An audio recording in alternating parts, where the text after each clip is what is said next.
compagnie de Nanou Bouillet aujourd'hui à Mont-Devant-Sassay. Qu'est-ce qui se déroule aujourd'hui sur le site de l'église? Alors quelque chose de tout à fait exceptionnel, le passage de la torche européenne du patrimoine. Donc nous sommes le seul site en France où s'arrête cette torche qui finira son parcours à Paris pour la conférence européenne sur le patrimoine à l'UNESCO au mois d'octobre prochain. Alors cette torche du patrimoine s'arrête dans des lieux, dans des hauts lieux du patrimoine religieux où est mené un projet particulier. Et ici à Mont-Devant-Sassay, nous avons l'association des Amis de l'Église de Mont qui restaure et qui met en valeur le site depuis plusieurs années. Nous avons aussi créé un projet, pédagogique. Nous formons les jeunes du village et du canton pour assurer les visites guidées, des visites guidées de qualité dans l'église et dans les autres sites religieux des villages environnants. Nous voudrions exporter ce projet même aux sites non religieux.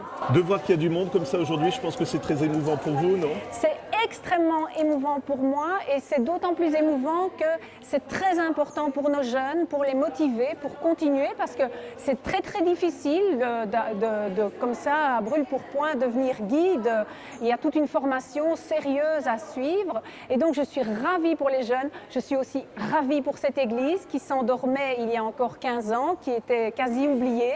Maintenant nous avons des milliers de visiteurs par an et c'est grâce au travail de tout le monde. Donc c'est une merveilleuse récompense. Voilà, Nanou, je sais que vous êtes très prise. Juste une dernière question. Il y a un site internet, un téléphone si on veut venir faire une visite ou faire un don Oui, alors il y a un site internet. D'abord, entre-temps, il y a une deuxième association que j'ai créée qui est Église ouverte du Grand Est de France. Le numéro de téléphone 06 43 15 00 80 et un site internet égliseouverte.eu. Tout y est, allez-y. Voilà, Baptiste, aujourd'hui nous sommes à Mont-Devant-Sassay, devant l'église de Mont-Devant-Sassay. Je vais vous demander tout simplement de vous présenter un petit peu, s'il vous plaît. Moi, je m'appelle Baptiste Bellamy, j'ai 21 ans et je suis originaire du Maine-et-Loire, plus précisément à Saumur.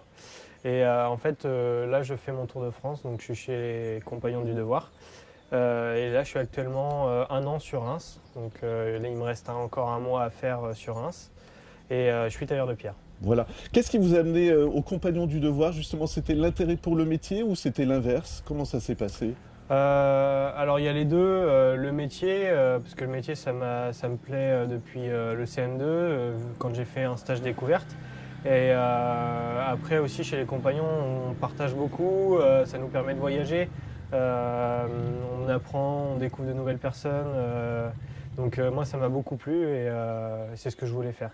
Tailleur de pierre, qu'est-ce qui vous attire dans ce métier? Travailler avec les mains. Ouais. Voilà. Et la matière aussi. J'aime beaucoup la pierre. Est-ce que c'est le côté artistique aussi, malgré tout? Un petit peu, je vais pas dire non, mais oui, j'aime bien le côté artistique quand on travaille la pierre. J'aime bien réaliser des choses aussi. Ouais. C'est le côté défi aussi, j'imagine. Là, on est devant l'église de Mont-Devant-Sassay où on propose justement de découvrir les Compagnons du Devoir.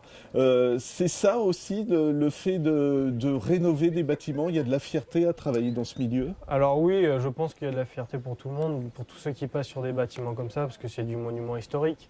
Donc on ne travaille pas tous les jours dessus. Et dire qu'on a travaillé sur un monument historique, on a un peu de fierté, on va dire. Ouais. Est-ce que c'est émouvant? Est-ce qu'on retrouve les gestes de ceux qui ont fait les églises? Est-ce que c'est justement un devoir de retrouver un peu ces façons de travailler? Oui, on retrouve un peu les gestes qu'il y a eu par nos ancêtres qui ont travaillé sur les églises. Mais maintenant, bon, ça s'est beaucoup modernisé. Donc on a d'autres méthodes de travail avec des machines numériques et tout. Donc ça change un petit peu, mais on arrive quand même à travailler un peu manuellement aussi. Est-ce que c'est de l'observation? On vient d'abord voir le bâtiment pour voir comment on va travailler dessus ou pas? Oui, il y a beaucoup d'observations sur comment on va travailler, comment on va d'abord façonner la pierre avant d'aller la poser, et ainsi de suite. Voilà. Ma dernière question, est-ce qu'il y a un chantier qui vous a marqué justement, ou une rencontre ou, voilà, Alors oui, chose. il y a pas mal de choses qui m'ont marqué. Moi, je fais mon tour de France, donc ça va faire 5 ans que je voyage, donc j'ai fait plusieurs villes. Il y a un chantier qui m'a beaucoup marqué aussi, c'est à Rodez, dans l'Aveyron. Un château où ça fait déjà 9 ans qu'ils sont dessus, donc un château de la Renaissance qui m'a beaucoup marqué. Après il y a beaucoup de rencontres aussi, j'ai fait beaucoup de rencontres qui m'ont marqué et ça j'incite les personnes à le faire. C'est ce que j'allais vous dire, ça m'a fait penser à ça, un jeune qui vous voit, Qu'est-ce que vous lui diriez pour le motiver justement? Qu'il n'hésite pas parce que c'est vachement important de découvrir tout ce qui peut se passer en France et même dans le monde, hein, parce que moi je vais faire mon étape à l'étranger l'année prochaine, donc j'ai un peu hâte, mais j'incite toutes les personnes à le faire. C'est très enrichissant et puis pour apprendre un métier, c'est la meilleure façon. Cette fois-ci, nous sommes en compagnie de Yannick, maître de métier aux Compagnons du Devoir. Simplement, qu'est-ce que c'est un maître de métier? Alors un maître de métier, en fait, c'est moi, quand les jeunes passent sur la ville, là en l'occurrence Reims, donc en fait c'est moi qui m'occupe d'eux, de leur arrivée et de leur suivi pendant l'année en fait.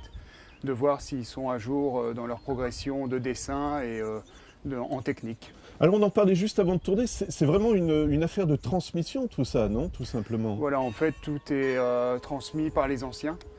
Donc en fait on a les jeunes qui passent dans les villes et les anciens sédentaires qui sont présents viennent rencontrer les jeunes le soir pendant les cours et on leur transmet notre savoir et on leur fait des cours comme ça, on va dire des cours particuliers quoi.